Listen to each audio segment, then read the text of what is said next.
Hello and welcome to 3D Printonics. आज के इस वीडियो में हम सीखेंगे किस तरीके से आपको अपनी Prusa i3 MK3S bear upgrade 3D printer में XYZ कैलिब्रेशन को स्टार्ट करना है। तो जब आपको XYZ कैलिब्रेशन स्टार्ट करना है तो आप सबसे पहले LCD का बटन दबाएंगे और इसको रोटेट करके आप कैलिब्रेशन में जाएंगे। यहाँ से आप जाएंगे कैलिब्रेट XYZ। उससे भी पहले आपको ध्यान रखना है कि आपके बेड के ऊपर स्प्रिंग स्टील प्लेट नहीं होनी चाहिए। जिस प्लेट पर आप प्रिंट करते हैं वो प्लेट इस हीटेड बेड के ऊपर नहीं होनी चाहिए। जब आप XYZ कैलिब्रेशन करते हैं तो आप दबाएंगे कैलिब्रेट XYZ। मशीन सबसे पहले होम होगी। ये जो Z एक्सिस होती है ये पूरा ऊपर उठकर जाएगी। Z एक्सिस पूरा ऊपर जाएगी मशीन के ऊपर एकदम। जब Z एक्सिस आपकी Z एक्सिस एकदम ऊपर चली जाएगी, ये वाली जो Z एक्सिस है बिल्कुल ऊपर चली जाएगी, मशीन पे टकराएगी ऊपर जाकर और आपको यहाँ स्क्रीन पर ये मैसेज आएगा। तो आपको ध्यान रखना है कि XYZ कैलिब्रेशन करते टाइम आपके नोज़ल में किसी भी तरीके का कोई भी फिलामेंट पुराना सूखा हुआ उसका कोई ब्लॉब जैसा नहीं बना होना चाहिए। अगर है तो आप उसको पहले गर्म करके सही तरीके से साफ करेंगे या प्लायर से कट करेंगे। तो आपका जो हॉट एंड है उसके अंदर उसके नीचे किसी भी तरीके का प्लास्टिक का कोई पुराना जमा हुआ टुकड़ा नहीं होना चाहिए, अदरवाइज आपका कैलिब्रेशन फेल होने का चांस रहेगा। वो ही मैसेज यहाँ पर लिखा आ रहा है, please clean the nozzle for calibration. जब आपने नोज़ल क्लीन कर लिया उसके बाद आप क्लिक व्हेन डन करेंगे। अभी देखिए ये आपसे यही पूछ रहा है, is steel sheet on heat bed, yes या नो।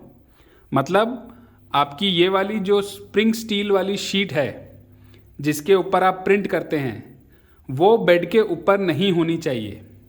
तो यदि आपकी प्लेट लगी हुई है तो आप उस प्लेट को निकाल देंगे और जब आपकी प्लेट नहीं है तो आप यहां क्लिक करेंगे नो। अभी ये आपसे बोल रहा है, place a sheet of paper under the nozzle during the calibration of first 4 points. If the nozzle catches the paper, power of the machine immediately. इसका मतलब है कि जब कैलिब्रेशन शुरू होगा तो आप यहां पर एक छोटा सा पेपर का टुकड़ा रख सकते हैं। A4 साइज शीट जो आती है उतने ही थिकनेस का छोटा सा एक टुकड़ा काटिए और उसको यहां रखिए, ताकि इससे ये पता चले कि आपका नोजल जो है वो बेड के कितना करीब है। अगर वो पेपर मूव करना शुरू कर देता है नोजल के नीचे आने के बाद तो इसका मतलब नोजल काफ़ी नज़दीक आ चुका है आपके बेड के। बट वो पेपर वाला स्टेप आपको करने की ज़रूरत नहीं है। उससे बेटर है कि आप प्रिंटर के लेवल पर बैठिए और सीधा आंख से देखिए। आपको आराम से दिख जाएगा कि आपका नोज़ल आपके बेड के कितना करीब है। अगर आपका नोज़ल आपके बेड पर घिसता है तो आप इमीडिएटली मशीन को पावर ऑफ कर दीजिए। अगर हल्का सा टच होके ऊपर होता है तो आप मशीन को चलने दीजिए। पेपर वाला स्टेप आप कर सकते हैं बट वो काफ़ी कंफ्यूजिंग हो जाता है क्योंकि पेपर का हिलना इतनी आसानी से दिखाई नहीं देता और समझ में भी नहीं आता। तो बेस्ट है आप बिना पेपर के प्रिंटर के लेवल पर बैठकर या प्रिंटर को किसी हाई पॉइंट पर रखकर आप नोज़ल और बेड के बीच में ध्यान से देखें। आपको आराम से दिख जाएगा कि नोज़ल और बेड के बीच में कितना गैप है। तो अब हम यहाँ पर क्लिक कर देते हैं, सर्चिंग बेड कैलिब्रेशन पॉइंट 4। अभी यहाँ पर सिर्फ 4 ही पॉइंट्स को ये चेक करता है, एक ये पीछे 2 ये जो सर्कल बने हुए हैं इन्हीं के ऊपर कैलिब्रेशन को चेक करता है।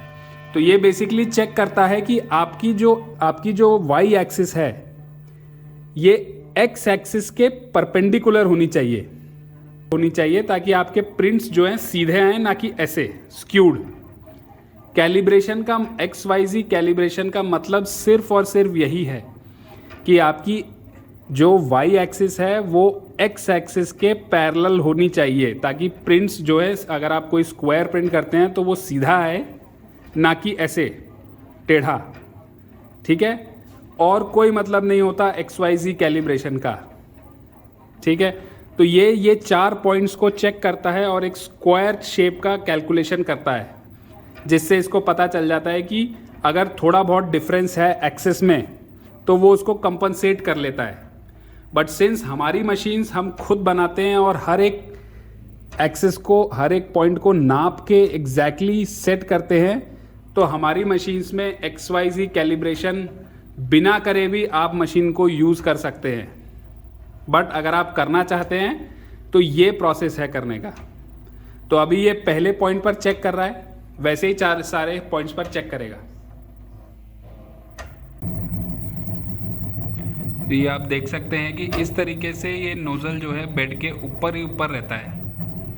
अगर आप एकदम बेड के लेवल पर बैठकर चेक करेंगे अपने आँख से तो आपको बहुत ही क्लियरली दिख जाएगा कि आपका जो नोज़ल है वो बेड पर नहीं घिस रहा है। तो आपको बस यही ध्यान रखना है, अगर नोज़ल आपका बेड पर स्क्रैच मारने लगे, रगड़ खाने लगे, तो आपको कैलिब्रेशन को ऑफ कर देना है, यानी कि आप मशीन को पावर ऑफ कर देंगे। तो अभी ये ठीक हो रहा है, आप देख सकते हैं। ऐसे ही ये बाकी के चारों पॉइंट्स पर भी कैलिब्रेशन करेगा, सेम तरीके से बिल्कुल।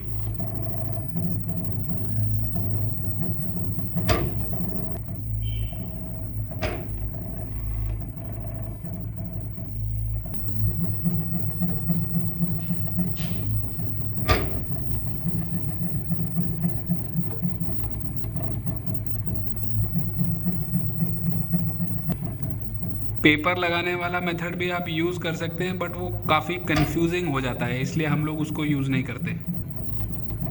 इनफैक्ट इस तरीके से देखने से काफ़ी क्लीनली दिख जाता है।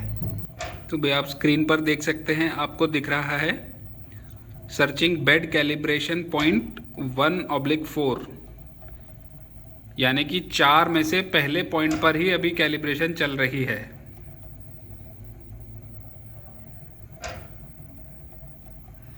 इसी तरीके से ये बाकी के 3 पॉइंट्स पर भी कैलिब्रेशन करेगा। ये देखिए अभी ये दूसरे पॉइंट पर मूव हो गया।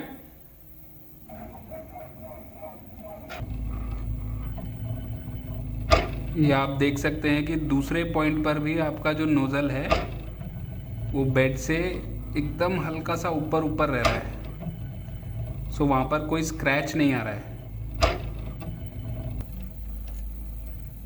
अगर आप पहले पॉइंट को देखेंगे तो वहाँ पे कोई स्क्रैच नहीं है बेड पे। अब ये देखिए ये तीसरे पॉइंट की तरफ मूव कर चुका है।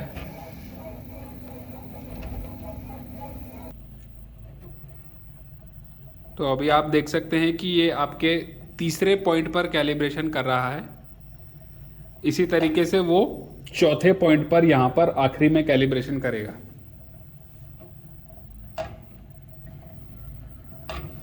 अगर आप हमारे बेड्स के दोनों पॉइंट्स को देखें, पहला और दूसरा, यहाँ पर आपको किसी भी तरीके का कोई भी स्क्रैच नज़र नहीं आएगा। तो इसका मतलब हमारा नोज़ल सही डिस्टेंस पे है हमारे बेड के कंपैरिजन में।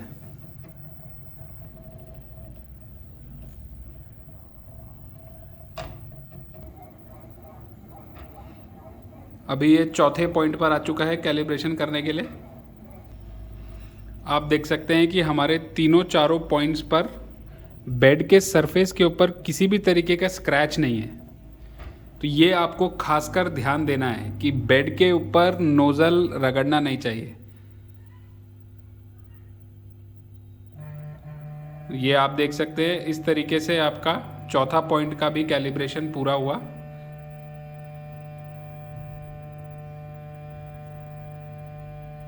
इसके बाद आपका एक्सट्रूडर हेड ऊपर उठेगा और अब ये मशीन आपसे बोल रही है please place steel sheet on heat bed, यानी कि अपना जो स्प्रिंग स्टील प्लेट है उसको आप बेड के ऊपर फिट करेंगे। इस तरीके से आपको ध्यान रखना है कि ये जो स्क्रूज पीछे दिए होते हैं सही से इसमें बिठाना है और प्लेट को एकदम सीधा लगाना है। इस तरीके से आपने एक बार प्लेट लगा दिया, उसके बाद आप नॉब को दबाएंगे। अब ये आपके 9 पॉइंट्स पर हाइट कैलिब्रेशन एक बार मशीन करेगी।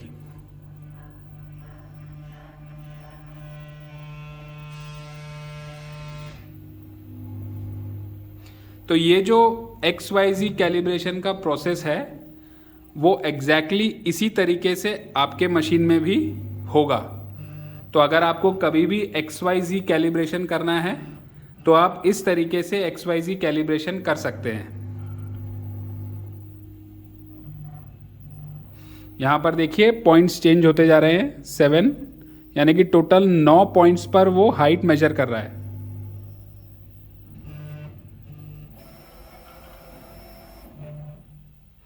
अब यहाँ पर मैसेज आ जाएगा XYZ calibration okay, X and Y axis are perpendicular, जो मैंने आपको पहले बताया कि आपकी Y axis and X axis एक दूसरे के परपेंडिकुलर हैं ताकि आपके जो पार्ट्स हैं वो सीधे प्रिंट हों, ना कि इस तरीके से स्क्यूड। ठीक है, कॉन्ग्रेचुलेशंस, और उसके बाद आप ओके कर देंगे। अब आपका XYZ कैलिब्रेशन पूरा हो चुका है और हमने पहले वीडियो में चेक किया था सेल्फ टेस्ट कैसे करते हैं। इसमें हमने देखा XYZ कैलिब्रेशन कैसे करते हैं, और अब हम अगले वीडियो में देखेंगे कि फर्स्ट लेयर कैलिब्रेशन कैसे करते हैं। फर्स्ट लेयर कैलिब्रेशन करने के लिए ये आपको यहाँ पर मैसेज दिखा रही है मशीन, यानी कि इस मशीन में हमने नोज़ल और प्लेट के बीच में, इस प्लेट के बीच में जो डिस्टेंस है वो अभी सेट नहीं किया है। So distance between tip of the nozzle and bed surface has not been set yet. Please follow the manual chapter first step section first layer calibration. तो अब हम फर्स्ट लेयर कैलिब्रेशन करना सीखेंगे अगले वीडियो में। अगर आपको कैलिब्रेशन XYZ कैलिब्रेशन से रिलेटेड कोई भी इश्यूज हो तो आप कमेंट्स में डाल सकते हैं या डायरेक्टली 3D प्रिंटोनिक्स को कांटेक्ट भी कर सकते हैं। Thank you.